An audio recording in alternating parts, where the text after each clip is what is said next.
Hello दोस्तों, हमारे YouTube channel फिक the fight civil service academy में आपका स्वागत है।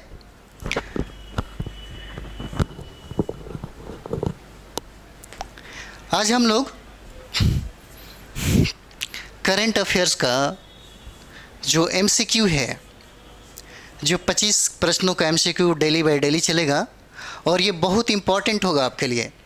आपके एग्ज़ाम के पर्पज़ से ही बनाया गया है। वो BPSC के लिए है, बिहार दरोगा के लिए है और बिहार में यानी कि राज्यों में या झारखंड आप SSC की बात करें या उत्तर प्रदेश में बात करें या बहुत सारे जो हिंदू भाषी जो राज्य हैं उनके कंपटीशन के लिए बहुत ही ज़्यादा इम्पोर्टेंट है। और सबसे महत्वपूर्ण हम जो फोकस करने की बात किए हैं इसमें अधिकतर आपको बिहार का करंट अफेयर्स मिलेगा और बिहार से संबंधित BPSC हो गया, बिहार दरोगा हो गया और झारखंड जो SSC है उससे संदर्भित मतलब बनाया गया है। ये हमारे यहाँ डेली बाय डेली आपको 25 जो प्रश्न है उसका MCQ चलेगा। अगर 25 MCQ में कम से कम आप 22 या 20 करते हैं तो समझिए कि आपकी तैयारी बहुत ही अच्छी मानी जाएगी। अगर आपका 20 से कम आने लगा, 15 से 17, 18, 19 इस तरह अगर आने लगता है तो आपको बहुत ज़्यादा पढ़ने की ज़रूरत है, आपको अध्ययन करने की ज़रूरत है। आप अपने रूम में देखिए, रिजल्ट के लिए ज़रूरी है आप अपने रूम में कम से कम बैठिए, एक बार में 3 घंटा 4 घंटा बैठिए। शिफ्ट में बना लीजिए कि 2 बार 3 बार शिफ्ट करना है हमको। कम से कम 10 से 12 घंटा स्टडी करिए, तब जाकर के आपका BPSC और दरोगा की तैयारी हो जाएगी और रिजल्ट भी होगा और आप नौकरी भी ले लेंगे। टाइम ज़्यादा बर्बाद करने से कोई फ़ायदा नहीं है। चलिए आइए तो हम अपना इस सीरीज़ का पहला जो क्वेश्चन है उस पर हम लोग ध्यान देते हैं। पहला क्वेश्चन क्या कहता है? पहला क्वेश्चन है कि बिहार के किस विधायक को सर्वश्रेष्ठ विधायक का सम्मान दिया गया। क्या कहता है कि किस विधायक को, मतलब बिहार के कौन सा ऐसा विधायक है जो सर्वश्रेष्ठ विधायक का सम्मान प्राप्त किया है। तो उनका बात करें बिहार का तो उनका आंसर देखिए, उनका हो जाएगा ए, आंसर हो जाएगा शकील अहमद हो जाएंगे। क्या हो जाएंगे? शकील अहमद हो जाएंगे। ठीक है, शकील अहमद हो जाएगा। और एक चीज़ देखिएगा, इसका आयोजन हुआ था मुंबई में और मुंबई में ही इन्हें सम्मानित किया गया और कहा जाता है कि देश के लगभग 75 विधायकों को ये सम्मान प्राप्त है। ठीक है, और देखिए ये सम्मान मतलब समझिए कि इस एवज में दिया जाता है कि कोई भी विधायक अपने क्षेत्र में बहुत ही उत्कृष्ट काम करता है उसको मतलब समझिए कि ये सम्मान दिया जाता है। ईमानदारी से और बहुत ही अपने तरीके से अच्छे तरीके से काम करना, क्षेत्रीय विकास में उनका कम से कम योगदान होता है और यही वजह से इनको मिला और उनका नाम क्या है? शकील अहमद खान नाम है। ठीक है, चलिए हम लोग दूसरा प्रश्न देखते हैं। दूसरा क्वेश्चन क्या कहता है? दूसरा प्रश्न देखिए, कहता है कि 27 जून 2023 को नई दिल्ली में चौथा, क्या हुआ? नई दिल्ली में चौथा पेन का भी ये घटना थोड़ा ये हो जाता है। चौथा राष्ट्रीय जल पुरस्कार, क्या कहता है? नई दिल्ली में चौथा राष्ट्रीय जल पुरस्कार किसने प्रदान किया? ठीक है, तो यहाँ पे देखिए ये क्या हो जाएगा? तो राष्ट्रीय जल पुरस्कार की अगर बात हो जाएगा तो हमारे भारत के जो उपराष्ट्रपति हैं उन्हीं के द्वारा ये प्रदान किया गया है। ठीक है, कौन? तो आपका ये हो जाएगा, यानी कि C ऑप्शन हो जाएगा आपका। थोड़ा पेन भी, क्या हो जाएगा? इसका ऑप्शन हो जाएगा आपका C, उपराष्ट्रपति हो जाएगा, उपराष्ट्रपति। ठीक है, आइए इसी सीरीज़ में हम लोग तीसरा सवाल देखते हैं। तीसरा सवाल क्या कहता है? तीसरा सवाल देखिए, कहता है कि हाल ही में भारत और वियतनाम के बीच तीसरी समुद्री सुरक्षा वार्ता का आयोजन कहाँ किया गया? क्या कहता है? कहता है कि भारत और वियतनाम के बीच हाल ही में जो समुद्री सुरक्षा वार्ता थी वो कहाँ पे हुआ। तो अगर वहाँ की बात किया जाए तो आंसर में देखिए आपका ये हो जाएगा नई दिल्ली हो जाएगा। 3 का क्या हो जाएगा आंसर? 3 का हो जाएगा B, नई दिल्ली आंसर हो जाएगा। ठीक है, देखिए पढ़ने के लिए एक चीज़ और भी है। करंट अफेयर्स को अगर पढ़ना चाहते हैं तो डेली आप न्यूज़पेपर सुबह जैसे ही आप जगें ना तो कोशिश करिए न्यूज़पेपर पढ़ने का। जैसे देखिए सुबह में जब भी बच्चा जगता है तो उसको लोग क्या कह देते हैं, मतलब समझिए कि भोजन कुछ ना कुछ देते हैं। तो आपका जो सुबह का जो भोजन है वो न्यूज़पेपर से ही शुरू होना चाहिए। अगर न्यूज़पेपर पे आपका कंट्रोल होते ही जा रहा है, आपने फोकस किया तो इसमें बहुत ज़्यादा फ़ायदा है। अगर आपकी तैयारी BPSC की हो रही है या आपकी तैयारी UPSC की हो रही है और आप चाहते हैं कि ऑफिसर बने तो बिना न्यूज़पेपर का आप ये काम नहीं कर सकते, क्योंकि न्यूज़पेपर से आपको करंट का जितना भी इवेंट है वो पता चलेगा। और साथ ही साथ अगर हम लोग बात करें तो संपादकीय जो है, संपादकीय इसमें आपकी बौद्धिकता, जो बौद्धिक क्षमता है उसको काफ़ी बढ़ा देता है, जो मेंस के लिए बहुत ही फ़ायदेमंद होता है। चलिए अगला सवाल हम लोग देखते हैं। अगला सवाल कहता है कि किसे भारतीय रिजर्व बैंक का नया डिप्टी गवर्नर नियुक्त किया गया। इसमें क्या कहता है, किसे भारतीय रिजर्व बैंक का डिप्टी गवर्नर नियुक्त किया गया है, किसे। तो इसका आंसर देख लीजिए, इसका आंसर क्या हो जाएगा 4 का, तो 4 का आंसर हो जाता है सी आंसर हो जाएगा, इसका क्या हो जाएगा, सी आंसर हो जाएगा। और इसमें देखिए स्वामीनाथ जानकी रमन है, स्वामीनाथ जानकी रमन है। देखिए जब आप ये 25 का सीरीज आप बना रहे हैं तो एक काम ज़रूर आप करेंगे तो आपको ज़्यादा फायदा होगा। क्या करिए, कॉपी कलम ले लीजिए और उसके बाद बैठ जाइए, फटाफट आप भी आंसर लगाते चलिए, तो ताकि आपको पता चल जाए कि हम कितना सही कर रहे हैं। और सही करने के बाद अगर मूल्यांकन में आपको पता चल जाता है कि हम 20-22 कर रहे हैं, 18 कर रहे हैं, उसी हिसाब से आपकी तैयारी की फिर क्या होना चाहिए, आपकी गति बढ़ जानी चाहिए। ठीक है, तो इसका आंसर क्या हो जाएगा, इसका आंसर स्वामीनाथ जानकी रमन हो जाएंगे। ठीक है, अगला सवाल की तरफ हम लोग ध्यान देते हैं। अगला सवाल क्या कहता है कि चतुर्थ राष्ट्रीय जल पुरस्कार में बिहार को कौन से स्थान के लिए पुरस्कार मिला है। चतुर्थ राष्ट्रीय जल पुरस्कार के लिए इसमें कौन सा स्थान प्राप्त हुआ है, किसको, यहाँ देखिए बिहार को। ठीक है, 5वां क्या कहता है, तो 5वां में अगर बिहार की बात करें तो ये हो जाएगा आपका 3रा स्थान प्राप्त हुआ है। कौन सा, सी ऑप्शन हो जाएगा, 3रा स्थान प्राप्त हुआ है। ठीक है, चलिए अगला सवाल हम लोग देखते हैं। यहीं पे अगला सवाल है कि हाल ही में किसने steel authority of India limited SAIL के नए अध्यक्ष और प्रबंध निदेशक के रूप में क्या हुआ, कार्यभार संभाला है। ठीक है, कार्यभार क्या किया है, संभाला है। ठीक है, अब एक बार और फिर से देख लीजिए क्या कहता है, 1 मिनट।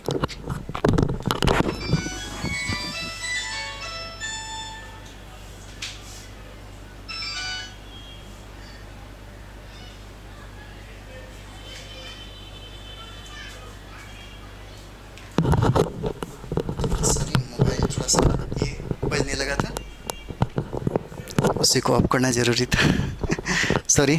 चलिए अगला हम लोग सवाल देखते हैं। अगला सवाल क्या कहता है, हाल ही में किसने steel authority of India limited के नए अध्यक्ष और प्रबंध निदेशक के रूप में क्या किया, कार्यभार संभाला। ठीक है, तो कार्यभार संभाला कौन, सेल के जो नए जो आपको बने हैं अध्यक्ष, उनका नाम है अमरेंदु प्रकाश नाम है, सी ऑप्शन हो जाएगा। उनका नाम है अमरेंदु प्रकाश, उनका नाम क्या है, अमरेंदु प्रकाश नाम है। ठीक है, चलिए अगला हम लोग सवाल देखते हैं। अगला सवाल क्या कहता है कि हाल ही में किसकी अमेरिका की पहली मुस्लिम महिला संघीय न्यायाधीश के रूप में नियुक्ति की पुष्टि की गई है। ठीक है, कहता है कि अमेरिका में कौन ऐसी महिलाएं हैं जो संघीय जो न्यायालय है उसके न्यायाधीश बनने की पुष्टि किया गया है। ठीक है, न्यायाधीश बनने की क्या किया गया है, रूप में पुष्टि किया गया है। तो 7 का क्या हो जाएगा, तो ये देखिए ये चौधरी हो जाएंगे, नुसरत चौधरी हो जाएंगे, नुसरत चौधरी। ठीक है, ये आपका ऑप्शन हो जाएगा ए, और ए में ये हो जाएगा नुसरत चौधरी। देखिए ये बहुत ही इंपॉर्टेंट, जितने भी सवाल हैं इंपॉर्टेंट आया है, एक बार इसको ज़रूर आप बनाइए ताकि मूल्यांकन हो सके। अगला सवाल क्या कहता है, अगला सवाल देखिए, कहता है कि भारत और वियतनाम के बीच नई दिल्ली में तीसरी समुद्री सुरक्षा वार्ता कब आयोजित हुआ। कभी कभी देखिएगा बीपीसी क्या करता है ना कि डेट पूछ लेता है, बहुत बार ऐसा किया है कि डेट पूछ लिया, डायरेक्ट पूछ लिया, जैसे जो भी हो, जैसे देखिए 3 जून, 31 मई, 15 जून, 21 जून, इस तरीके से डेट आपको याद रखना होगा। कभी कभी प्रश्न पूछा जा सकता है कि एक समय था कि 64-65 में आपको 3 या 4 डेट ही डायरेक्ट इसी तरह पूछा गया था। तो क्या हो जाएगा, भारत और वियतनाम के बीच नई दिल्ली में तीसरी समुद्री सुरक्षा वार्ता जो हुआ था, किसके, भारत और वियतनाम के बीच, और वार्ता भी कहाँ हुआ, तो दिल्ली में हुआ। और पूछा जाता है कि कब हुआ, तो यहाँ पे देखिए ये 8वां सवाल कहता है, ऑप्शन नंबर बी हो जाएगा, 31 मई 2023 को। कब हुआ था, 31 मई 2023 को हुआ था इसका वार्ता। ठीक है, चलिए अगला सवाल की तरफ हम लोग देखते हैं। अगला सवाल में कट गया थोड़ा, 9 कट गया। चलिए 10 हम लोग देखते हैं।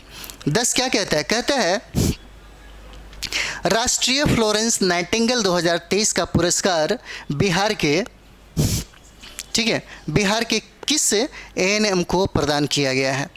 कहता है कि 2023 का जो राष्ट्रीय फ्लोरेंगल नाइटिंगेल जो पुरस्कार है 2023 में किस एएनएम को दिया गया है, किस एएनएम को दिया गया है। तो यहाँ पे देखिए 10वां क्या कहता है, तो 10वां का आंसर क्या हो जाएगा, ए हो जाएगा। कौन है, गायत्री कुमारी। कौन हो जाएगा, तो गायत्री कुमारी हो जाएगी, गायत्री कुमारी। ठीक है, ये एएनएम है और इनको नाइटिंगेल पुरस्कार दिया गया, राष्ट्रीय नाइटिंगेल पुरस्कार 2023 से नवाजा गया है और इनका नाम है गायत्री कुमारी। चलिए अगला हम लोग क्वेश्चन देखते हैं। अगला क्वेश्चन क्या कहता है? अगला क्वेश्चन है, हाल ही में जारी वैश्विक दासता सूचकांक 2023 में विश्व के कितने देशों में आधुनिक गुलामी की स्थिति का आकलन किया गया है? इसका कहने का मतलब है कि कितने, मतलब विश्व में कितने ऐसे देश हैं जहां भी आज भी हमारा समाज आधुनिक तो है लेकिन लोगों की जो ज़िंदगी है गुलामी परस्ती वाली ज़िंदगी है। तो कितने ऐसे देश हैं जो अभी भी गुलामी परस्ती वजह से ज़िंदगी जी रही है, तो उसी देश का आकलन किया गया है। जैसे भारत हो गया, बहुत सारे देशों में इसका सर्वेक्षण किया गया। तो इससे पता चलता है कि अभी भी हमारे देश में इतने कंट्री हैं, दुनिया में इतने कंट्री हैं जहाँ पर गुलामी परस्ती भरी ज़िंदगी जिया जाता है। ठीक है, तो ये हमारा 11 नंबर क्वेश्चन है। 11 नंबर क्या हो जाएगा?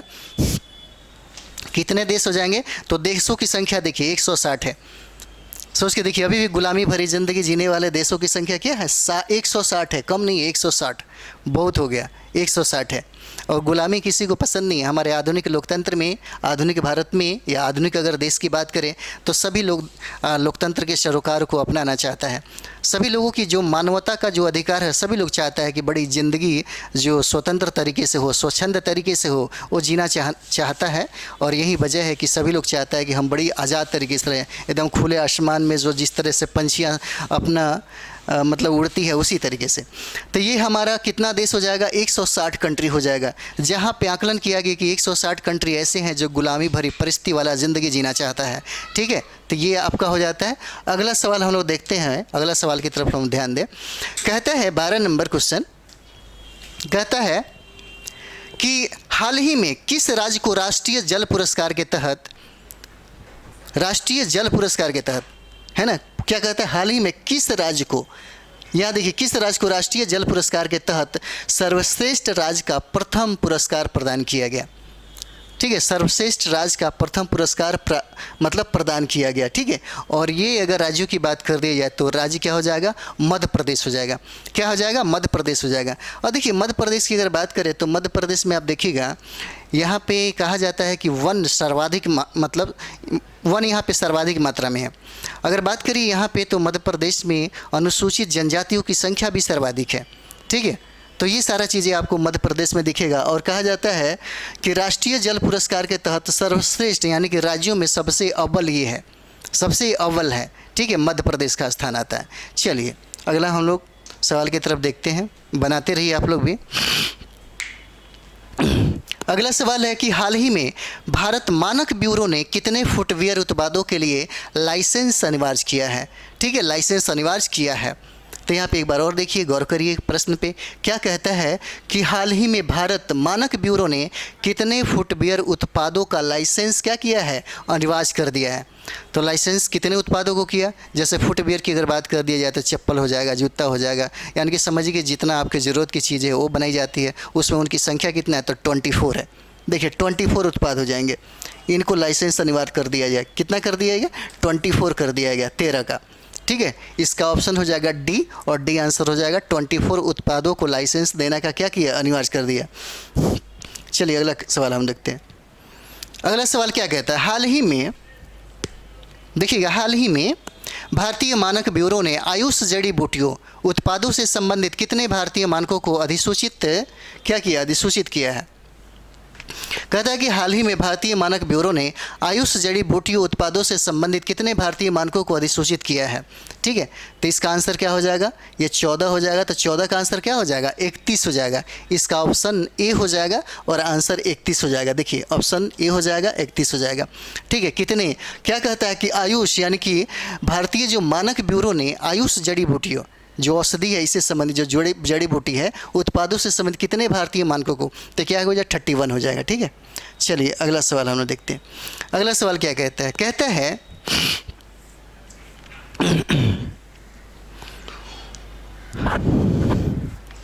देखिए आंसर, जब आप 1 साल पढ़ते हैं तो 1 साल में आपको ऐसा मौका मिलता है 2 घंटे का एग्ज़ाम देने का। 1 साल में जो आपने प्रैक्टिस किए रहते हैं ना, वही काम देता है।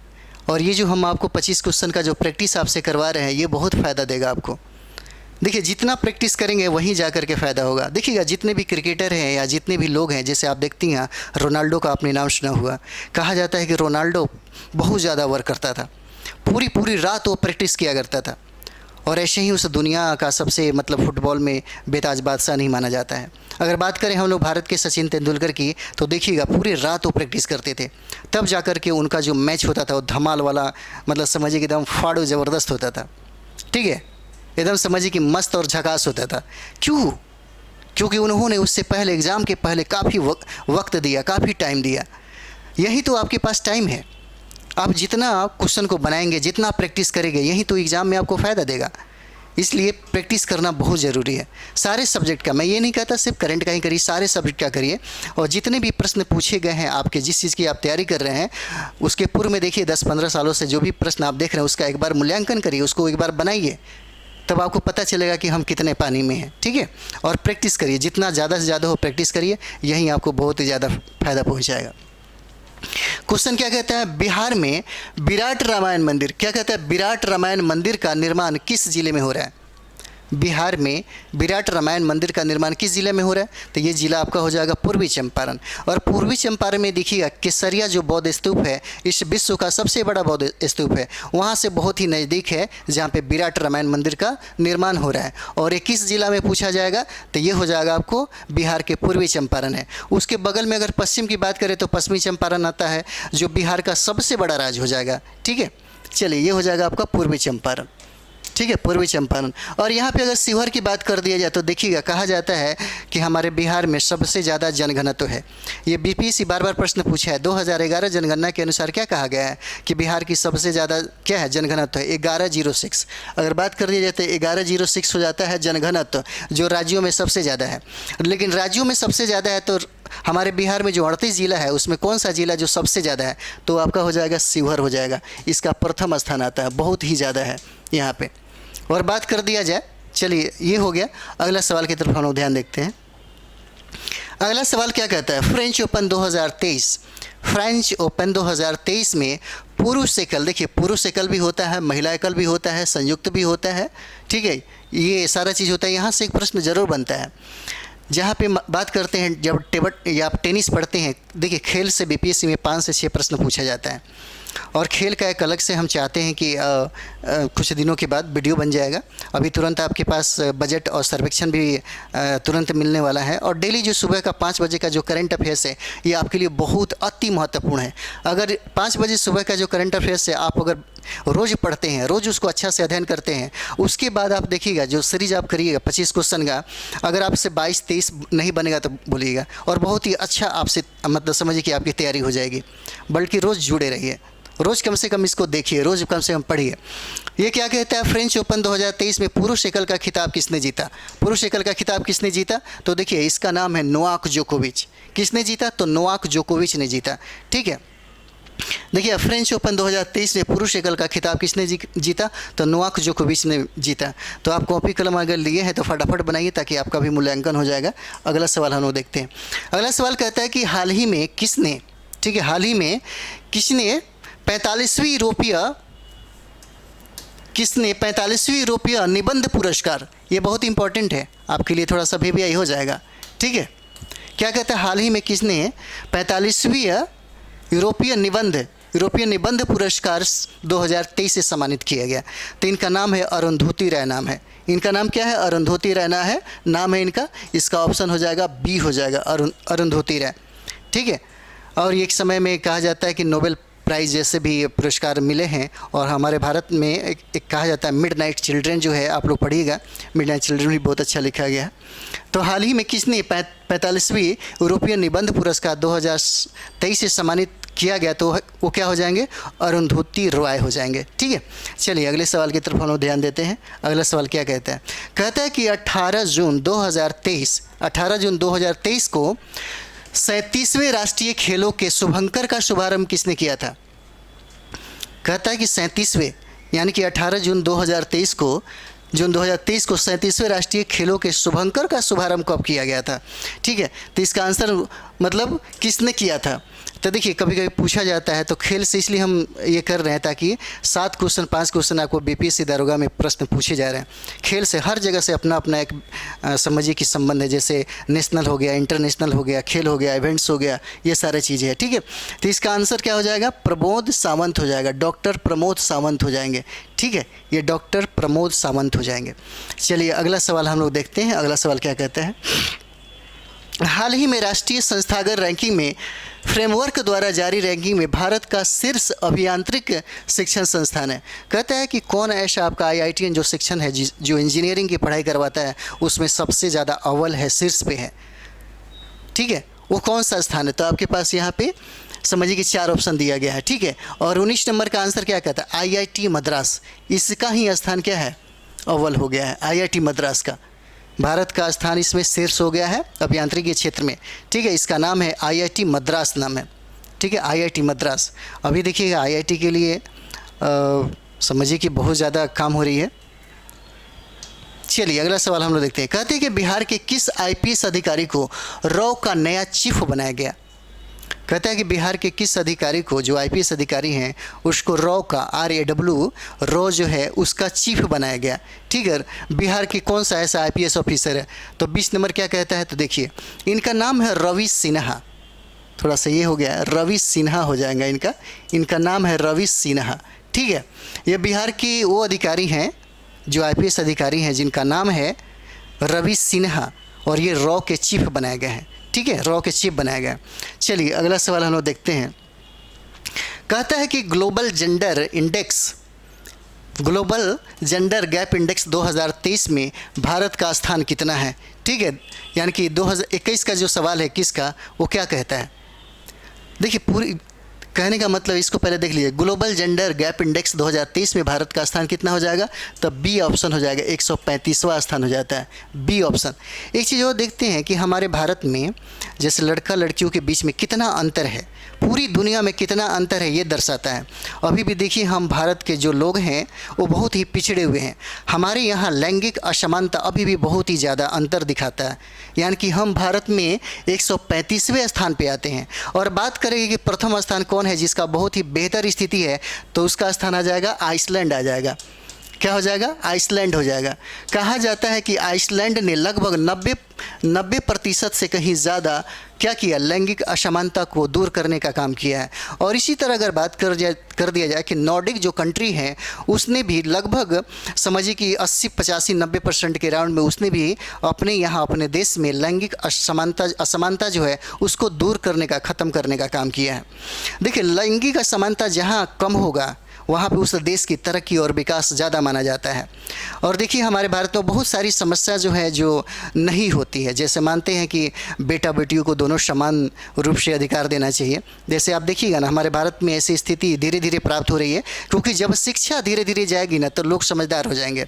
क्योंकि शिक्षा अभी देखिएगा, अभी लड़कियाँ पढ़ी लिख रही है, तो पढ़ी लिखी होने का एक और भी वजह हो जाता है कि ये संयुक्त परिवार को छोड़ करके कहा जाता है कि एकल परिवार अपना परिवार ये चलाना चाहती है। ये कहीं ना कहीं वो चाहती है अपने पैरों पे खड़ा हो जाए, वो चाहती है जॉब करें, वो चाहती है कि स्वतंत्र तरीके से ज़िंदगी जिया जाए।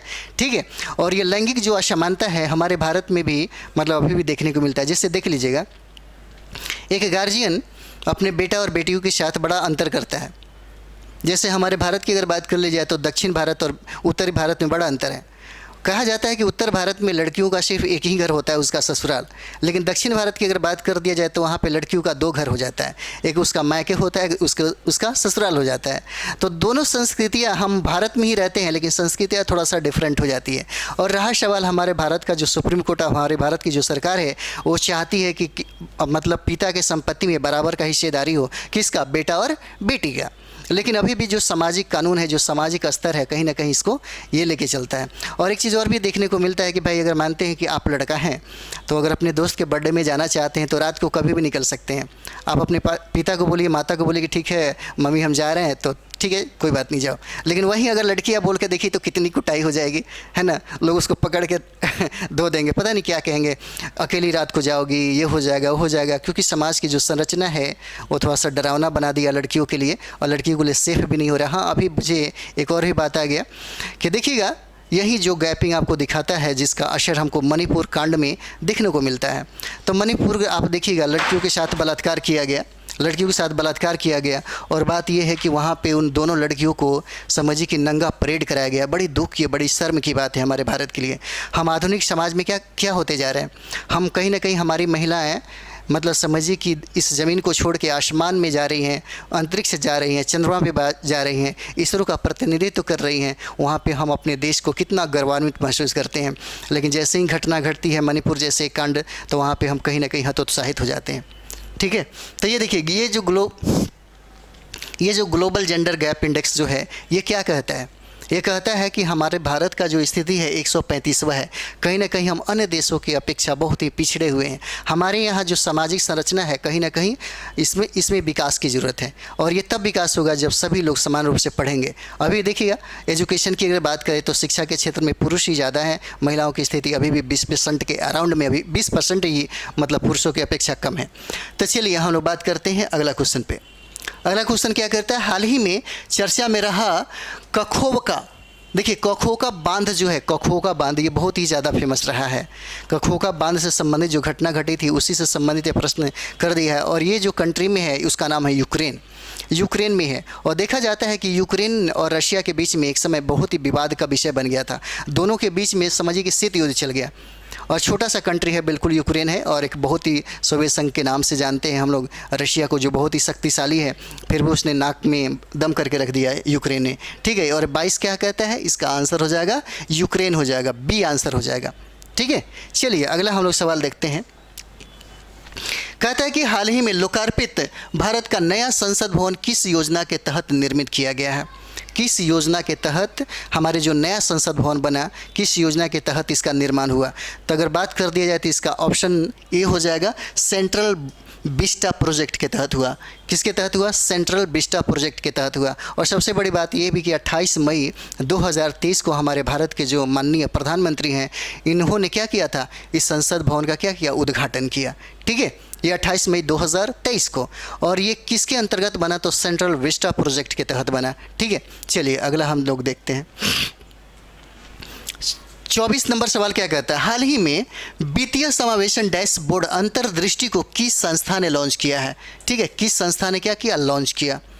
अब एक चीज़ और भी देख लीजिए, यहाँ पे क्या कहता है, हाल ही में वित्तीय समावेशन डैशबोर्ड अंतर्दृष्टि को किस संस्था ने क्या किया, लॉन्च किया। तो 24 का क्या हो जाएगा, आरबीआई हो जाएगा, रिजर्व बैंक ऑफ इंडिया हो जाएगा, रिजर्व बैंक ऑफ इंडिया हो जाएगा। हाँ, रिजर्व बैंक इंडिया की अगर कॉन्सेप्ट हम भारत की बात करें तो रिजर्व ऑफ इंडिया की concept doctor B R Ambedkar के द्वारा दिया गया। उन्हीं का देन है, क्योंकि वो कहा जाता है उनके बारे में कि वो इकोनॉमिक्स से PhD थे, और साथ में काफ़ी मतलब समझिए कि बहुत ही अच्छा अपना समझ और बहुत ही अच्छा व्यापक उनका नॉलेज था इसमें। ठीक है, तो उन्हीं का ये प्रॉब्लम ऑफ रुपीज़ के माध्यम से विमुद्रीकरण किया गया। हालांकि देखिए 2016 में हमारे भारत के जो प्रधानमंत्री हैं उन्होंने रुपया चेंज कर दिया था। ठीक है, रुपया चेंज कर दिया। उनके उसका पीछे एक उद्देश्य था। उनका कहने का मतलब था कि यहाँ पे जो काला धन है, जो विदेशों में काला धन के रूप में है, वहाँ से हम इस पैसे को क्या करेंगे, लाएंगे, और उसी पैसों से हम भारत के लोगों को, यानी कि भारत के युवा जो है, भारत के प्रत्येक परिवार को लगभग 15 लाख रुपया देंगे। ठीक है, लेकिन उनका जो योजना था वो असफल हो गया, सफल नहीं हो पाया। और इस तरीके से जो युवा हैं हमारे भारत के, जो सबसे बड़ी आबादी है, उनको लगता है कि हम हमारे सरकार के द्वारा ठग लिए गए। चलिए, तो ये हमारा हुआ, किसके द्वारा होता है, अंतर्दृष्टि जो संस्थान है वो हमारा RBI बैंक होगा, रिजर्व बैंक ऑफ इंडिया। ठीक है, BPSC में रिजर्व बैंक यानी बैंकिंग प्रणाली है, यहाँ से 1 या 2 प्रश्न पूछे जाते हैं, आप ज़रूर इसको पढ़ लीजिएगा। चलिए, उसके बाद हम लोग बात करते हैं 25वां का जो सवाल है, 25वां जो अंतिम हमारा सवाल है, कहता है कि चौथा राष्ट्रीय जल पुरस्कार में सर्वश्रेष्ठ उद्योग श्रेणी में बिहार का किस उद्योग का शीर्ष स्थान है। कहता है कि बिहार का शीर्ष स्थान किस उद्योग में है। तो अगर बात करें हम लोग, तो NTPC के द्वारा जो बरौनी में बनाई गई है, यहाँ देखिएगा, ये NTPC जो बरौनी है इसको बनाया गया। और ये बरौनी की अगर बात कर दी जाए तो बरौनी वर्तमान में आपको बेगूसराय में है। कहाँ पे है, बेगूसराय में है। ठीक है, अगर बात कर दिया जाए कि एनटीपीसी जो बरौनी है इसका निर्माण किसके देश से हुआ, तो सोवियत संघ, रूस के माध्यम से हुआ। और एक चीज़ और भी बताते हैं, जब भारत में इसकी मांग की जा रही थी तो उस समय हमारे भारत में जो प्रधानमंत्री थे उनका नाम था राजीव गांधी। लेकिन राजीव गांधी के समय में कहा जाता है कि एनटीपीसी जो है वो बहुत ही कमज़ोर स्थिति में था। लेकिन बात वहाँ पर कम नहीं हुई, वो धीरे धीरे मनमोहन सिंह के समय में आया। मनमोहन सिंह ने इसको क्या कर दिया, अलाउड कर दिया, और मनमोहन सिंह की वजह से ये मतलब समझिए की शुरुआत हो गया। ठीक है, तो यहाँ तक हमारा जो सेशन है आपको समाप्त होता है। आप सभी लोगों को अगर ये सेशन हमारा अच्छा लगता है तो इसको लाइक करिए, सब्सक्राइब कीजिए और बहुत सारा शेयर कीजिए। थैंक यू, धन्यवाद।